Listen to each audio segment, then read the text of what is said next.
Hello, and welcome to my Forever Minecraft base. I will be working on the bamboo farm from before to automate it to create sticks.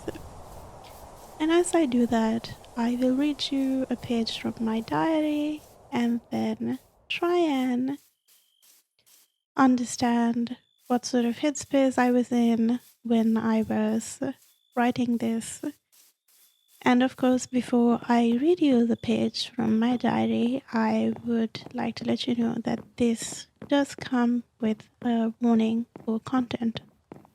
If you are not in the right headspace to listen to a story that has depressive undertones, for example, abusive household and suicidal ideation, please click away from this video and take care of your mental health first, and maybe I'll see you in the next one. Before I read you a page from my diary, I wanted to share a comment I got on my previous video. It felt like reading my own diary. I'm still working hard, trying to understand my own emotions and needs. Opening up feels hard, but I still try. I'm glad to see you're also fighting and winning your own battles. This comment came in really quickly, I think within an hour of the video being uploaded or so. And genuinely, it made my day. Thank you so much. I'm really glad that you had something you could relate to from the video that I made.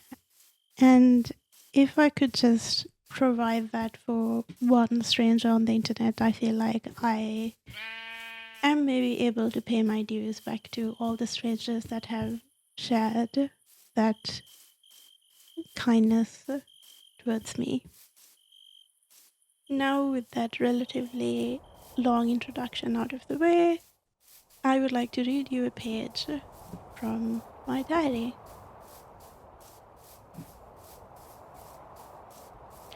December 30th, 2016.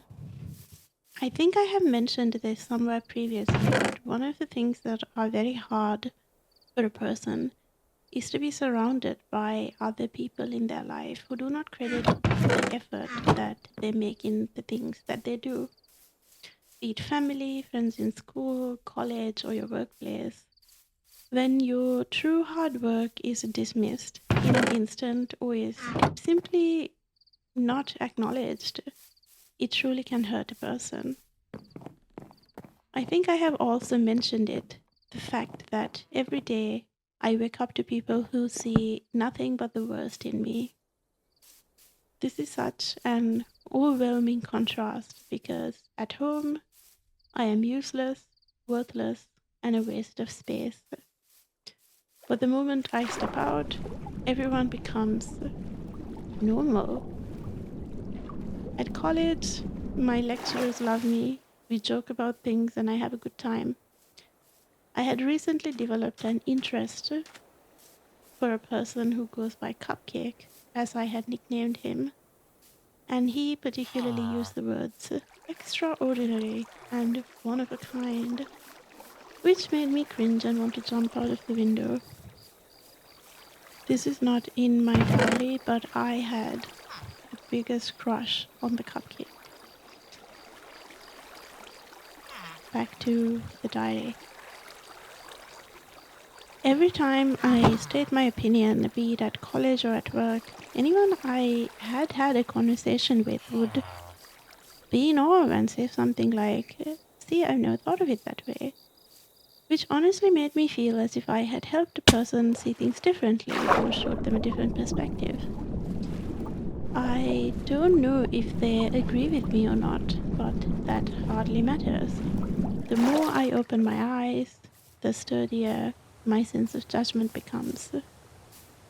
Opening that door to anyone makes my words and effort feel worth the while. Just recently, I was called in for an interview for an advertising firm, and I was hired by the same evening with the director calling me and saying, "So we decided to hire you, and you can come to work from tomorrow, get to know everyone, and learn your way around the group.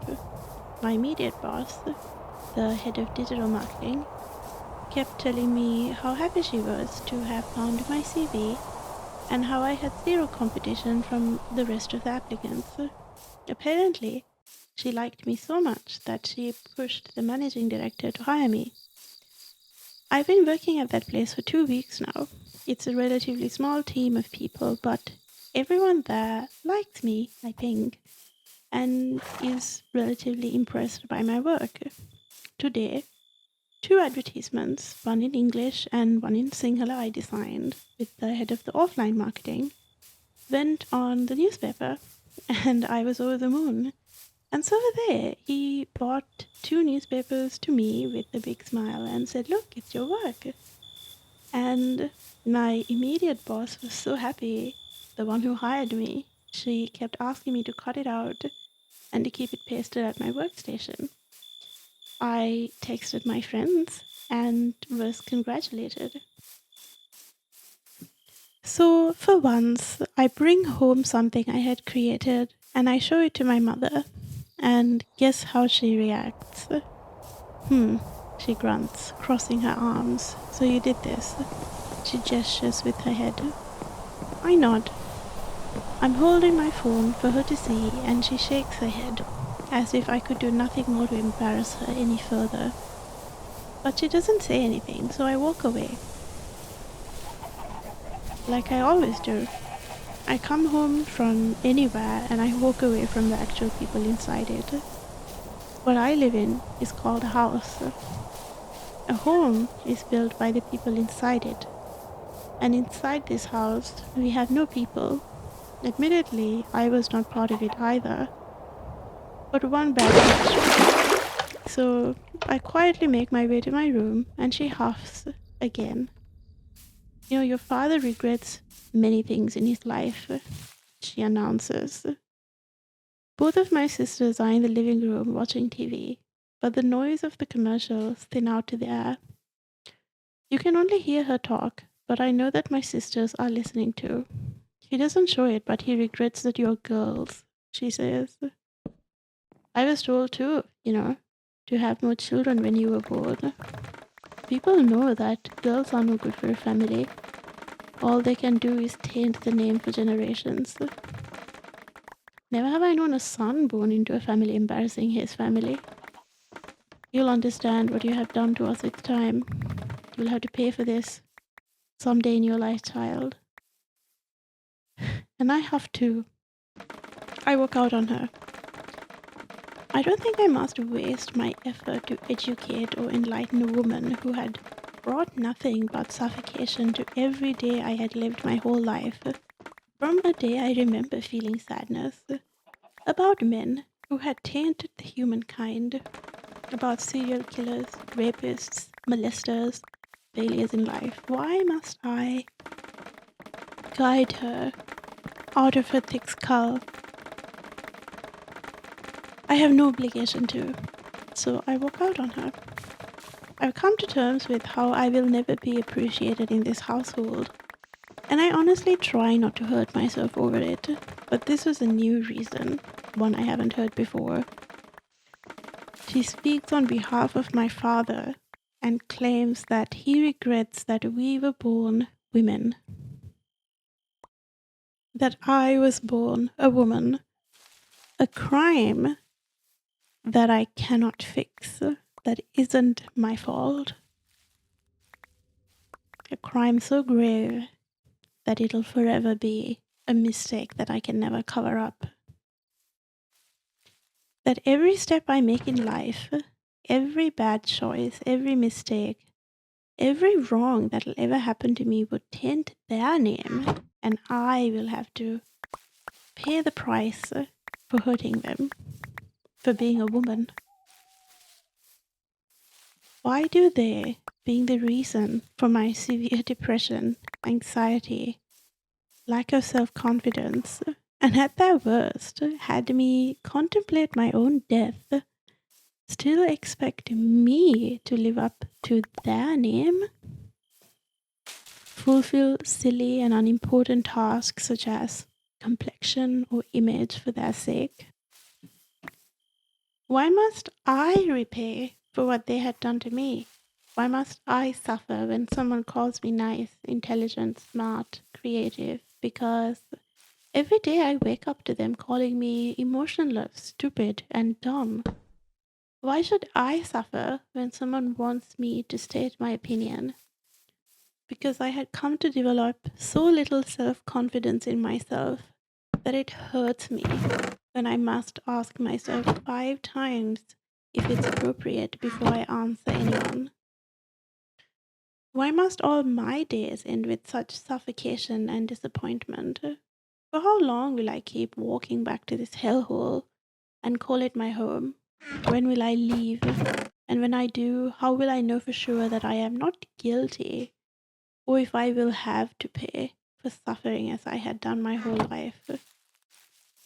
Today had been a terrible day, but also a very great day. With an advertisement I had designed myself going on paper, today marks officially as the day that I started my graphic designing career. It also marks as the start of a new year, new hopes of wanting a home, a place to comfort me, and I think it fairly concludes 2016 as a very emotionally and materially enlightening year for me. Reading my diary entries from January, I see that I had no clue of what to do with my life at this year's beginning. From February onwards, when I started my internship at the bank, my life started to gain momentum and direction. The people I met and talked to at the bank quite literally widened my horizons and boosted me with confidence. And confidently I start my college life to learn art. And here I am at the end of the year with a full-time job as a designated junior graphic designer. And it makes me awfully grateful. Happy New Year. Yeah, so that is the end of that diary entry. Thank you for listening. And I guess I will try to talk a little bit about what I was thinking and feeling when I wrote that. I mean, I think the entry itself speaks a lot, but I'm just going to take like maybe the next 10-20 minutes to give it a little bit more context, both from, at the time when I was writing this and now it's 2025, so it's been almost 10 years since, and how my life and my perspective has changed since then. Starting off, I think I very often experienced whiplash at the hands of strangers who were kind and nice to me, because the people that are their default purpose in life is to provide you that comfort didn't do that for me. So whenever a stranger was providing me with an inkling of acknowledgement, it really triggered some whiplash feeling. And I think that's kind of what I'm talking about here. Like, I know that, like, in reading this, I also feel like, oh wow, like, so at home you were worthless, but when you go outside, like, everybody wanted you or whatever. Which I think maybe I did think that. Like, reading this, I feel like, the way I have written it, like, people call me extraordinary, one of a kind. I mean, I'm sure that, I don't think these things are a lie. I'm sure that, my crush at the time told me this because he wanted to impress me too. I genuinely have had conversations with people who have then later turned around and told me, like, talking with you did, like, change my mind about something. So I don't think it's necessarily untrue, but I think, I mean, come on, look at me. I am sitting here, it's 4:58 in the morning, and I'm recording YouTube video for external validation. I mean, that's not the be-all, end-all, and I don't think I really care all that much about the validation aspect of it, because anyway, I guess I'm just trying to make a joke. I'm sorry. I'm trying the cozy calm vibe. I feel like I broke like the third, fourth wall or something like that, and I shouldn't have. No, I'm sorry. But no, I mean, I don't think I was wrong to feel that way. Like, I was appreciated or acknowledged outside, and I was. But I think I really do feel, if I remember correctly, this was like, 30th of December 2016, probably the day off or the day before, the new year. And I'm sitting and I'm writing this, and I'm thinking, like, when am I going to leave? And when I leave, will I be guilt-free?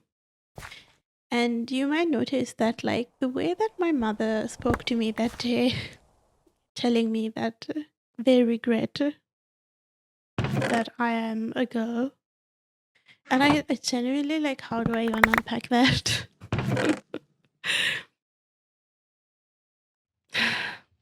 I'm shaking my head right now. And there was like no acknowledgement whatsoever of the fact that, hey, I am like a fresh employee at a place and I did something and, I got paid for this and it's in like a major newspaper. I'm trying to show it to you, and instead she tells me, you're a woman. And there's really I don't think there's no correlation to anything. And I don't know what she was thinking before she told this to me. I don't think anything I said got through to her at all. She's just kind of in her own world, and she's like telling me things from that world without really engaging with me at all. And then, she also takes it upon herself to speak on behalf of my father, which I'm sure he appreciates, because he never says much. He doesn't talk to me that much anyway. He's just not to my mom anyway. Sorry, I'm getting totally sidetracked. But yeah, so, that was kind of what I dealt with my whole life. Like, I would go to my parents and I would try to show them, hey, I did this thing. Instead, they will tell me, you can never do anything but embarrass the entire family for the rest of your life. You're a liability, an expense, a disappointment, and one day you'll have to pay for making us suffer like this. Excuse me? And, I'd go back to my room and contemplate about what it's like to live in a house like this, and how I don't really have a family, and how I don't have a choice but to be a part of this strange dynamic that I am in now. And, before I, talk to my mom about this whole situation, I'm also mentioning here that, I first got the job on the same day that I was interviewed. That's like a really big deal for I just started my degree. It's been one semester at my university, and what I submitted as the application was like one of the very first projects I worked on. And the fact that the managing director was like happy to call me and tell me, hey, come to work tomorrow. If I remember correctly, I'm writing this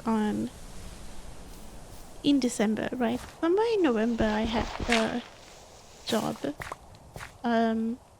interview, and he called me and said, hey, you can come to office tomorrow. It was still November then. And I didn't get paid for the first, I think, day at office. I just went there to meet everyone.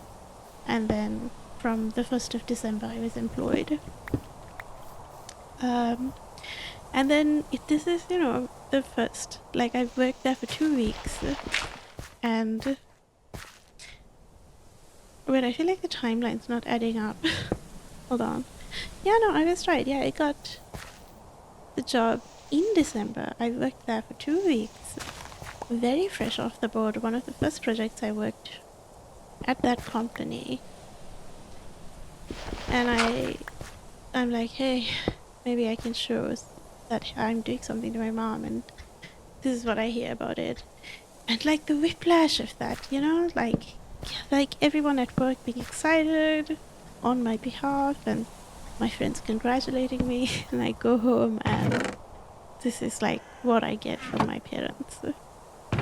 And I did not interact with my dad that day. I just, I had this announcement from my mother, and then I went back to my room, cried, and wrote in my diary. So, yeah. And like, I don't know, like, I mean, I guess I could try to give you a little bit of context to the incredible misogyny that I experienced at the hands of my mother. I think she hated that she was a woman, and she also hated that we were women. And I don't know about my father, because I haven't spoken to him much. I don't know what he thinks about anything. And my mother was like a firm believer that men can do no wrong. I think she disagreed with it, but she still subscribed to it. Does that make sense?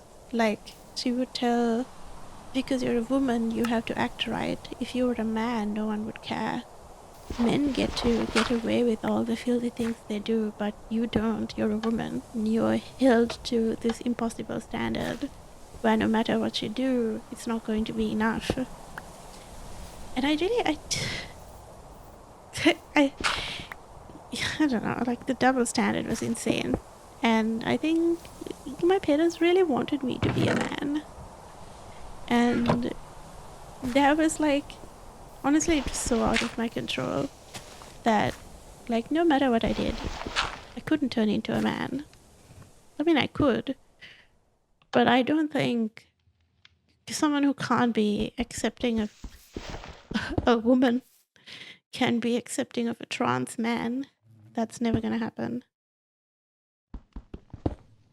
Growing up, I endured a lot of misogyny from my mother. And it kind of like spilled into other things too. Like the way I dressed, or places I was allowed to go, or people I was allowed to have as friends. All of this was like very strictly monitored because I was a woman. And I do think, like, this line here, I'm not sure if I knew at this point.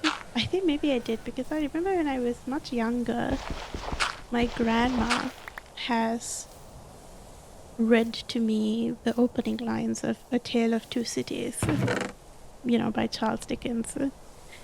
And the opening line for Tale of Two Cities is, it was a great week and it was a terrible week. Like, there was great dichotomy in that opening. You know what? Hold on a second. Let's read the opening line. Yeah, so I have found it.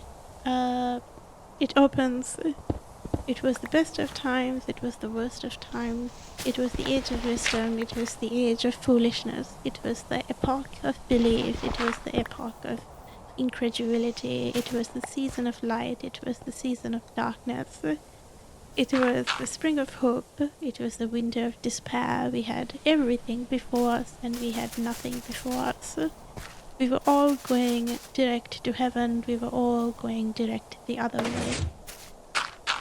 In short, the period was so far like the present period that some of its noisiest authorities insisted on its being received, for good or for evil, in the superlative degree of comparison only. I kind of have a core memory with my grandmother where she recited the opening of Tale of Two Cities to me because she was a English literature teacher, and she would like read books to me, like classics, and explain what it meant. And I remember kind of her explaining to me like the way in which this paragraph itself is written, how you're like highlighting the highs and also highlighting the lows. There's like good ebb and flow to the way that this was written, and she really believed that this was a beautiful opening to the book. And I think I was kind of mimicking this here. Like, it was a terrible day, but also a very great day. It was, I had everything ahead of me, and I also had nothing in front of me. And, I see you. I see you. I guess I'm talking to my younger self here. Just to answer, her questions from, just to answer her questions from back in the day. For how long will I keep walking back to this hellhole? Well, I left in 2023, so quite a while. You're gonna have to live there for quite a while. And when will I leave? What I said. And when I do, how will I know for sure that I am not guilty, or if I will have to pay for suffering as I had my whole life? Well, you will feel guilty, but not about your parents. You're going to feel guilty for your sisters, that you have to leave them behind.